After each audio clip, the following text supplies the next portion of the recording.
પંચાયત સમાચાર 24 માં આપનું સ્વાગત છે। સંજેલી તાલુકામાં જરૂર પંચાયત સરપંચ 1 અને અન્ય ગ્રામ પંચાયત ખાતે 3 સભ્યોના ફોર્મ અમાન્ય કરાયા। સંજેલી તાલુકામાં સ્થાનિક પંચાયત ચૂંટણી માટે ઉમેદવારી પ્રક્રિયામાં વિવાદ સર્જાયો છે, કારણ કે જરૂર પંચાયત સરપંચ માટેના 1 અને અન્ય ગ્રામ પંચાયત માટેના 3 સભ્યોના ફોર્મ અમાન્ય કરાયા છે।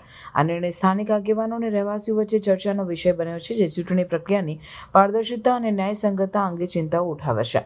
ફોર્મ અમાન્ય કરવાના કારણો સત્તાવાર રીતે જાહેર કરવામાં આવ્યા નથી, પરંતુ સૂત્રો સૂચવે છે કે દસ્તાવેજોમાં ગેરરીતિઓ અથવા પાત્રતા માપદંડો આ નિર્ણય પાછળ હોઈ શકે। અસરગ્રસ્ત ઉમેદવારો ચૂંટણી અધિકારીઓ પાસેથી સ્પષ્ટતા માંગી રહ્યા છે, જેથી લોકશાહી પ્રક્રિયાની ન્યાયસંગતતા સુનિશ્ચિત થઈ શકે। સ્થાનિક સમુદાયના સભ્યો વિવિધ પ્રતિક્રિયાઓ આપી રહ્યા છે, જેમાં કેટલાક ઉમેદવારી ફોર્મની કડક ચકાસણીને સમર્થન આપે છે, જ્યારે અન્ય લોકો દલીલ કરે છે કે પ્રક્રિયા વધુ પારદર્શક હોવી જોઈએ।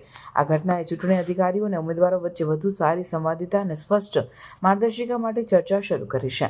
ચૂંટણીની દેખરેખ રાખતા અધિકારીઓએ ખાતરી આપી છે કે તમામ પ્રક્રિયાઓ નિયમો અનુસાર કરવામાં આવી રહી છે। તેમ છતાં અમાન્ય કરાયેલા ઉમેદવારો અને તેમના સમર્થકો આ નિર્ણયની સમીક્ષા માટે દબાણ બનાવી રહ્યા છે, જેથી સ્થાનિક શાસનમાં ન્યાયસંગત પ્રતિનિધિત્વ સુનિશ્ચિત થઈ શકે।